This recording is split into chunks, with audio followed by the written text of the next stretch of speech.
ये Pakistan international airlines 8303 की दिल दहला देने वाली कहानी है। आज से 4 साल पहले यानी कि 22 मई 2020 को पाकिस्तान इंटरनेशनल एयरलाइंस का एक दल पाकिस्तान के लाहौर से कराची के लिए एक छोटी उड़ान के लिए तैयार हो रहा था। उस समय पाकिस्तान और दुनिया भर में फैले कोरोना वायरस के कारण वैश्विक स्तर पर आने जाने पर प्रतिबंध लगा दिया गया था, जिसके कारण इस विमान में केवल लोकल पाकिस्तानी लोग ही सवार थे। ये उड़ान उन एकमात्र उड़ानों में से एक थी जो महामारी के समय भी संचालित की जा रही थी। इसके अलावा यह फ्लाइट रमजान के पवित्र महीने के दौरान ऑपरेट हो रहा था, जिसका अर्थ है कि चालक दल के अधिकांश सदस्य उपवास कर रहे थे और यही उपवास आगे चल के इस हादसे के पीछे मुख्य कारणों में से एक बनेगा। आप में से जो लोग इस मुस्लिम परंपरा से अपरिचित हैं, उन्हें मैं बता दूं कि रोजा के समय सुबह में सूर्योदय से पहले सहरी खाई जाती है और दिन भर कुछ खाना पीना नहीं होता है और सीधे सूरज ढलने के बाद खजूर खा के रोजा खोला जाता है। हमें इस बारे में बहुत कम जानकारी है कि इस उड़ान से पहले दोनों पायलटों ने अपना दिन कैसे बिताया, लेकिन पिछले 30 दिनों के दौरान दोनों पायलटों ने सामान्य से काफी कम उड़ान भरी थी। इस उड़ान के 3 दिन पहले से ही कैप्टन रेस्ट पे थे। दोनों पायलट उड़ान की योजना बनाने के लिए लाहौर में क्रू रूम में मिले। मौसम बिल्कुल ठीक लग रहा था। दोपहर के बाद लाहौर में केवल कुछ तूफान की आशंका थी और उनका डेस्टिनेशन यानी कि कराची में विजिबिलिटी तो ठीक थी, पर दक्षिण पश्चिम दिशा से हल्की से लेकर कभी-कभी तेज हवाएं चल रही थीं। वास्तव में दूसरे शब्दों में कहे तो यह उड़ान भरने के लिए अच्छा दिन था। पायलटों ने नो टाइम के साथ साथ उड़ान योजनाओं की जांच किया और फिर वे अपने 6 केबिन क्रू सदस्यों के साथ विमान की ओर चले गए। यह उड़ान स्थानीय समयानुसार लगभग दोपहर के 2 बजे निर्धारित की गई थी। इस फ्लाइट के कैप्टन सजाद गुल थे, जो पिछले 24 सालों से पाकिस्तान इंटरनेशनल एयरलाइंस के लिए काम कर रहे थे। इनके पास कुल 17,250 घंटे का अनुभव था, जिसमें से उन्होंने 4,800 घंटे एयरबस A320 पर बिताया था। उन्हें हाल ही में एयरबस A320 के स्टैंडर्ड इंस्पेक्टर के रूप में नियुक्त किया गया था, जिसका अर्थ है कि वे यह जांच करते थे कि अन्य पायलट विमान पर संचालन करते समय सही मानकों का पालन कर रहे हैं या नहीं। लेकिन यह सोचने वाली बात है कि कैप्टन पहली बार में ही पाकिस्तान इंटरनेशनल एयरलाइन में शामिल होने में कैसे कामयाब हो गए, क्योंकि ना ही इस पायलट की दिमागी स्थिति सही थी और न ही इसका नेचर सही था। यह बॉसी टाइप का आदमी था। जब कैप्टन ने 1996 में आवेदन किया था तो उन्हें मनोवैज्ञानिक मूल्यांकन से गुजरना पड़ा था, जैसा कि सभी पायलटों को करना पड़ता है। लेकिन वे इस मूल्यांकन में विफल हो गए क्योंकि वे दबंग स्वभाव के थे और उनकी बुद्धि औसत से कम थी। इसके साथ साथ वे फर्स्ट ऑफिसर के प्रति बहुत कम सम्मान रखते थे। कैप्टन के पास टेक्निकल नॉलेज भी नहीं था, लेकिन इतनी सारी खामियां होने के बावजूद भी इस आदमी को कैप्टन बना दिया जाता है। शायद इसीलिए कुछ लोग इस एयरलाइंस को पाकिस्तान इंटरनेशनल एयरलाइंस नहीं बल्कि प्रे इन एडवांस कहते हैं। इस फ्लाइट के फर्स्ट ऑफिसर 33 वर्षीय उस्मान आज़ाम थे, जिनके पास कैप्टन की तुलना में काफी कम अनुभव था। वे लगभग 10 साल पहले पाकिस्तान इंटरनेशनल एयरलाइन में शामिल हुए थे और उन 10 वर्षों के दौरान उन्होंने केवल 2,300 घंटे से कम की उड़ान भरी थी, जिसमें से लगभग 1,500 घंटे उन्होंने एयरबस A320 पर बिताया था। हम फर्स्ट ऑफिसर के बारे में ज्यादा नहीं जानते हैं, लेकिन हम इतना जानते हैं कि उन्हें भी अपने शुरुआती प्रशिक्षण के दौरान कुछ नकारात्मक प्रतिक्रियाएं मिली थीं, जिसके कारण उन्हें सेकंड ऑफिसर से फर्स्ट ऑफिसर में प्रमोट होने से कुछ समय के लिए रोक दिया गया था। लेकिन 2015 के बाद उनकी ट्रेनिंग का इतिहास काफी साफ सुथरा रहा, जिनके कारण उन्हें सेकंड ऑफिसर से फर्स्ट ऑफिसर में प्रमोट कर दिया जाता है। फर्स्ट ऑफिसर इस फ्लाइट के लिए पायलट फ्लाइंग के रूप में कार्य करेंगे और कैप्टन पायलट मॉनिटरिंग के रूप में। वे जिस विमान को उड़ाने जा रहे थे वह 16 साल पुराना एयरबस A320 था, जो 2 CFM56 high bypass turbofan engine से लैस था। इस उड़ान से पहले विमान ने कोरोना वायरस के कारण बहुत कम उड़ान भरी थी। यह विमान अच्छी स्थिति में था। केबिन क्रू ने अपनी सुरक्षा जांच पूरी की और 91 यात्री और 8 क्रू इस विमान में सवार होते हैं। इस उड़ान के सभी यात्री पाकिस्तानी नागरिक थे जो संभवतः अपने परिवार के साथ फिर से जुड़ना चाह रहे थे, जहां वे पिछले महीने कोरोना के वजह से नहीं जा पाए थे। 1:05 पर पाकिस्तान इंटरनेशनल एयरलाइंस की फ्लाइट 8303 लाहौर में मौजूद अल्लामा इकबाल इंटरनेशनल एयरपोर्ट से कराची में मौजूद जिन्ना इंटरनेशनल एयरपोर्ट के लिए टेक ऑफ करती है। ये फ्लाइट कुल 1 घंटे 45 मिनट की होने वाली थी। जिसमें इसे 1021 किलोमीटर का सफर करना था। टेक ऑफ करने के कुछ समय बाद केबिन क्रू में से एक ने पायलटों को फोन किया और पूछा कि क्या वे हल्का नाश्ता करना चाहते हैं, लेकिन दोनों पायलटों ने विनम्रता से मना कर दिया क्योंकि वे अभी भी उपवास कर रहे थे। धीरे धीरे विमान फ्लाइट लेवल 340 या 34,000 फीट पर पहुंच गया, जहां उन्हें लगभग 45 मिनट तक क्रूज करने के लिए कहा गया। वॉइस ट्रांसक्रिप्ट के हिसाब से पायलट इस समय महामारी पर चर्चा कर रहे थे कि कैसे कोरोना वायरस लोगों की जिंदगी को प्रभावित कर रहा है। 1:24 और 24 सेकंड पर फ्लाइट को कराची क्षेत्र नियंत्रक को सौंप दी गई, जिन्होंने फ्रीक्वेंसी पर उनका स्वागत किया और फिर उन्हें कराची में नवाब शाह 2A के आगमन के लिए मंजूरी दे दी। कंट्रोलर ने उनसे यह भी कहा कि वे रनवे 25 लेफ्ट के लिए ILS अप्रोच की उम्मीद कर सकते हैं। चूंकि फर्स्ट ऑफिसर पायलट फ्लाइंग के रूप में कार्य कर रहे थे, इसलिए यह उनका ड्यूटी था कि वे अप्रोच ब्रीफिंग को तैयार करें। विमान के लगातार उतरने के बावजूद भी वे लैंडिंग की तैयारी नहीं कर रहे थे। इसके बजाय पायलट कुछ अन्य गैर परिचालन चीजों के बारे में बात कर रहे थे। आमतौर पर लैंडिंग करने से 100 नॉटिकल माइल्स पहले ही या फिर 185 किलोमीटर पहले ही लैंडिंग की तैयारी शुरू कर दिया जाता है। पायलट्स ऐसा इसलिए करते हैं क्योंकि लैंडिंग के पहले उन्हें वास्तव में बहुत सारी चीजें करनी होती है। लैंडिंग के ठीक पहले पायलट फ्लाइंग आमतौर पर कंट्रोल पायलट मॉनिटरिंग को सौंप देता है, जिसका अर्थ है कि इस अवधि के दौरान पायलट मॉनिटरिंग, रेडियो और नियंत्रण दोनों को ही संभालेगा। और इस समय पायलट फ्लाइंग सारे रेडियोज, फ्लाइट मैनेजमेंट कंप्यूटर और मिनिमस को चेक करेगा, और ये सब हो जाने के बाद पायलट फ्लाइंग किसी भी संभावित खतरे और उससे निपटने के बारे में पायलट मॉनिटरिंग को बताएगा, जिसके बाद आगमन प्रक्रिया, मिस्ड अप्रोच, लैंडिंग डिस्टेंस और टैक्सी रूटिंग को कैलकुलेट किया जाता है।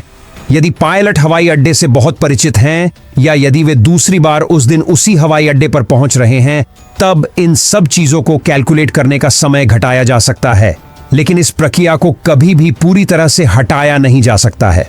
लेकिन पायलट इस अप्रोच ब्रीफिंग को पूरा करने के किसी भी इरादे के बिना गैर परिचालन चीजों के बारे में बात करते रहे, जो कि उन्हें नहीं करना चाहिए था।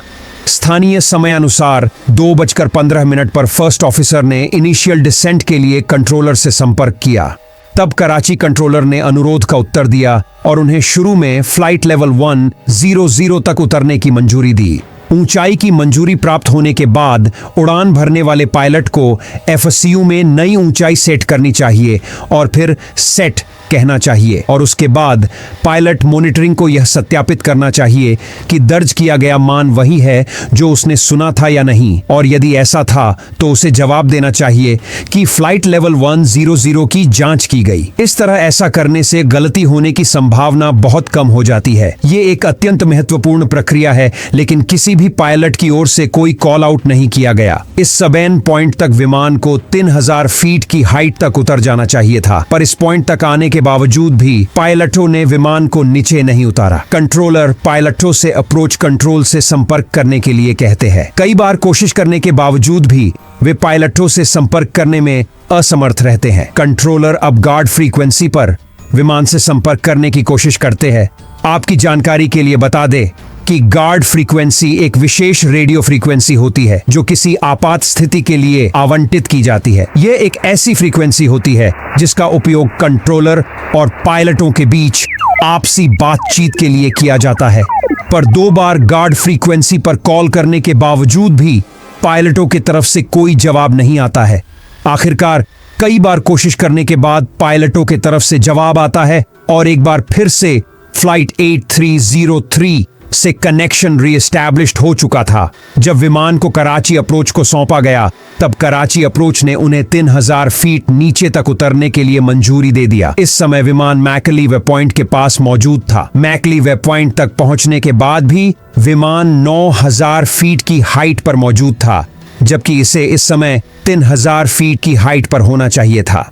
कंट्रोलर ने पायलटों से पूछा कि क्या आप लोग सच में लैंडिंग के लिए तैयार हैं? तब पायलटों ने जवाब दिया कि हाँ, हम लोग लैंडिंग के लिए तैयार हैं। नॉर्मल लैंडिंग के दौरान विमान को 3 डिग्री के एंगल पर होना चाहिए, पर इस समय विमान 6 डिग्री पर था। पायलटों ने स्पीड ब्रेक लगाया, जिससे ड्रैग इंक्रीज हो गया। कराची टावर ये सब कुछ देख रहा था। कराची टावर ने हॉटलाइन पर कराची अप्रोच को फोन किया और उन्हें बताया कि फ्लाइट 8303 बहुत ऊंचाई से ही लैंडिंग करने की कोशिश कर रहा है, जिस पर अप्रोच कंट्रोल ने उन्हें ऊंचाई कम करने के लिए 360 डिग्री का टर्न लगाने के लिए कहा।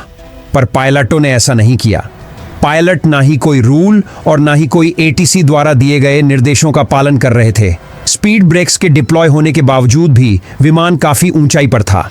जब वे एयरपोर्ट से महज 18 किलोमीटर दूर थे, तब विमान को 3000 फीट के आसपास होना चाहिए था, पर विमान अभी भी 7000 फीट के आसपास फ्लाई कर रहा था।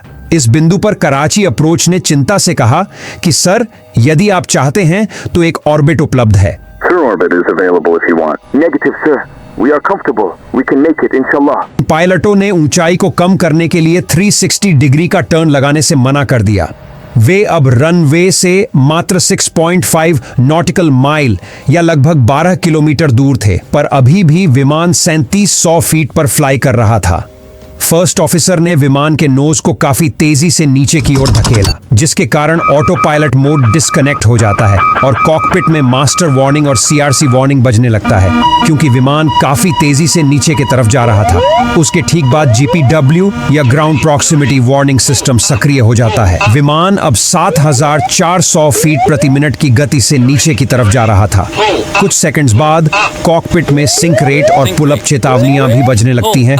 विमान को ऊपर ले जाने के लिए फर्स्ट ऑफिसर ने साइड स्टिक को पीछे की ओर खींचा, लेकिन अभी भी विमान 5030 फीट प्रति मिनट की गति से नीचे की तरफ जा रहा था, जो सामान्य से कहीं अधिक है। जब यह सब हो रहा था, तभी लैंडिंग गियर गलती से पीछे हट जाता है, जिसकी वजह से व्हील्स अंदर की तरफ चले जाते हैं और स्पीड ब्रेक भी बंद हो जाता है। 2:32 पर कराची अप्रोच कंट्रोल ने फ्लाइट 8303 को रनवे 25 लेफ्ट पर लैंडिंग के लिए मंजूरी दे देता है।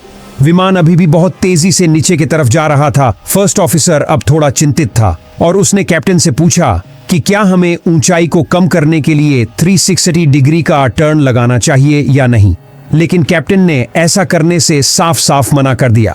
वे अब रनवे से महज 4 किलोमीटर की दूरी पर मौजूद थे और विमान अभी भी 1000 फीट की हाइट पर मौजूद था। कुछ सेकंड्स बाद ECAM पर एक संदेश पॉपअप हुआ। यहाँ ECAM का मतलब है electronic centralised aircraft monitor. ECAM एक सेंट्रल हब है जहां आप अपने एयरबस हवाई जहाज के बारे में सभी प्रकार की चीजें देख सकते हैं। यदि आपको किसी समस्या का निवारण करने की आवश्यकता है तो आपको ECAM पर जाना चाहिए। ECAM में वार्निंग डिस्प्ले होने लगता है कि लैंडिंग गियर नीचे नहीं है। आमतौर पर ऐसा होने पर आपको ऑरल वार्निंग भी मिलती है, लेकिन ओवर स्पीड चेतावनी के चलते लैंडिंग गियर का चेतावनी सुनाई ही नहीं देता है। ECAM अब चेतावनियों से भरा हुआ था, इसलिए कैप्टन फर्स्ट ऑफिसर से चेतावनियों को रद्द करने के लिए कहते हैं। कुछ सेकंड्स बाद कॉकपिट में लो टेरेन और पुल अप वार्निंग भी बजने लगती है, पर इन सब चेतावनियों के बावजूद विमान लगातार नीचे की तरफ जाना जारी रखता है। अब पायलटों को विमान का स्पीड 225 नॉट से घटाकर 152 नॉट तक ले जाना था। भले ही इंजन को बंद करने के लिए वापस खींच लिया गया था, लेकिन अब काफी देर हो चुका था। विमान 370 किलोमीटर प्रति घंटे की रफ्तार से रनवे पर बिना पहियों के रगड़ने लगा। पायलटों ने विमान को रोकने के लिए रिवर्सर्स को निकालने का कोशिश किया, लेकिन इसका कोई प्रभाव नहीं पड़ा, क्योंकि विमान बिना पहियों के ही लैंड कर चुका था। आप इस फुटेज में स्पष्ट रूप से देख सकते हैं कि विमान किस तरीके से रनवे के साथ घिस रहा है। फर्स्ट ऑफिसर ने घबराहट में कहा कि take off sir, take off. Throttle को मैक्स पर पुश कर दिया गया। इंजन नंबर 2 काफी बुरी तरह से रनवे के साथ घसीट गया। दोपहर के 2:15 पर विमान एक बार फिर से टेक ऑफ करता है।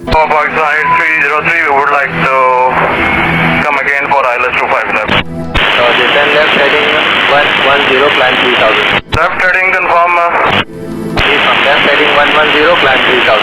110, climb 3000, Pakistan 8303. जैसे ही विमान ऊपर के तरफ बढ़ा, वैसे ही विमान में फिर से 2 लो गियर की चेतावनी बजने लगती है, जिससे उन्हें पता चल गया कि उन्होंने गियर नीचे नहीं किया थे। 8303, you are jumping altitude 2000. Sir, we have just give me 2000. Maintain 2000. यह सब देखने के बाद कंट्रोलर ने तुरंत हवाई अड्डे पर पूर्ण आपातकाल लगा दिया।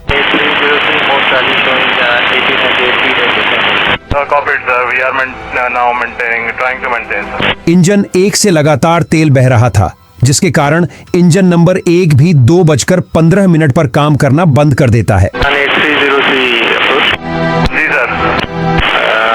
to be turning left. We'll proceeding that, sir. We have lost engines. Confirm you are carrying out belly landing. Pakistan international airlines flight 8303 अब दुनिया के सबसे घनी आबादी वाले क्षेत्रों में से एक के ऊपर टाइम बम की तरफ फ्लाई कर रहा था। Runway available to land at 25. कुछ सेकंड्स बाद विमान लेफ्ट की तरफ झुकना शुरू कर देता है। विमान अब काफी तेजी से नीचे की तरफ जा रहा था। कैप्टन रनवे की तलाश कर रहे थे ताकि विमान को जल्द से जल्द लैंड कराया जा सके। कॉकपिट में स्टॉल वार्निंग सक्रिय हो चुका था। फर्स्ट ऑफिसर कैप्टन से विमान के स्पीड को इंक्रीज करने के लिए कहते हैं, जिस पर कैप्टन जवाब देते हैं कि मैं गति कैसे बढ़ाऊं। दोनों की दोनों ही इंजन फेल हो चुका है। पायलटों ने विमान को कराची में मौजूद फैसल एयरबेस पर उतारने का सोचते हैं, पर उन्हें एयरबेस दिखाई ही नहीं देता है। कैप्टन फर्स्ट ऑफिसर से कहते हैं कि वे केबिन क्रू को सीट पर बैठने के लिए कहे। ये कहने के तुरंत बाद कैप्टन करके चिल्लाने लगते हैं। फ्लाइट 8303 दोपहर 2:40 पर जिन्ना अंतर्राष्ट्रीय हवाई अड्डे से मात्र 3 किलोमीटर दूर कराची की घनी आबादी वाले मॉडल कॉलोनी में दुर्घटनाग्रस्त हो गया, जिसके कारण विमान के अंदर मौजूद 99 लोगों में से 2 को छोड़कर बाकी सभी लोग इस दुर्घटना में मारे गए और जमीन पर मौजूद एक व्यक्ति भी घातक रूप से घायल हो गया। आपातकालीन सेवाओं को तुरंत घटनास्थल की ओर भेजा गया, लेकिन पतली गलियों और लोगों की भारी भीड़ जो अब मदद करने की कोशिश करने के लिए आए थे, उनके कारण बाधित हो गईं। दुर्घटना का कारण स्पष्ट रूप से मानक संचालन प्रक्रियाओं का पालन न करना और दोनों पायलटों द्वारा एयर ट्रैफिक कंट्रोलर के निर्देशों की अवहेलना करना पाया गया। यह भी पाया गया कि एयर ट्रैफिक कंट्रोलर को चालक दल को गियर अप लैंडिंग के बारे में तुरंत सलाह देनी चाहिए थी, क्योंकि इससे पायलटों को मुद्दे की गंभीरता को समझने में मदद मिल सकती थी। इसके अलावा एक अन्य संभावित कारण यह था कि पायलट उपवास कर रहे थे, जिसके कारण उन्होंने अपने काम को निरंतरता से नहीं किया। इस दुर्घटना के बाद कई सिफारिशें की गईं, जिनमें से एक सिफारिश थी कि यात्री और चालक दल के सुरक्षा के लिए नियमों, प्रक्रियाओं और क्रू रिसोर्स मैनेजमेंट का उचित पालन करना अत्यधिक महत्वपूर्ण है। इसके अलावा एयरलाइन कंपनियों को अपने पायलटों के साथ नियमित तौर पर प्रशिक्षण और जांच करने की जरूरत है। इससे वे उन्हें चुनौतियों का सामना करने और सुरक्षित उड़ान भरने में मदद कर सकें। कुल मिलाकर यह घटना यह साबित करती है कि हवाई सुरक्षा में नियमों, प्रक्रियाओं और क्रू रिसोर्स मैनेजमेंट का सख्त पालन होना अत्यधिक आवश्यक है, ताकि ऐसी दुर्घटनाएं न घटे और यात्री और चालक दल की सुरक्षा सुनिश्चित हो सके। अगर आपको यह वीडियो पसंद आया है तो यहां एक और वीडियो है कि कैसे मलेशियन एयरलाइंस के इस विमान में इस ततैया के कारण गति बताने वाले सभी उपकरण विफल हो गए और विमान में इमरजेंसी आ गया। पिछले वीडियो को इतना सारा प्यार और सपोर्ट दिखाने के लिए दिल से धन्यवाद। मिलते हैं नए वीडियो में।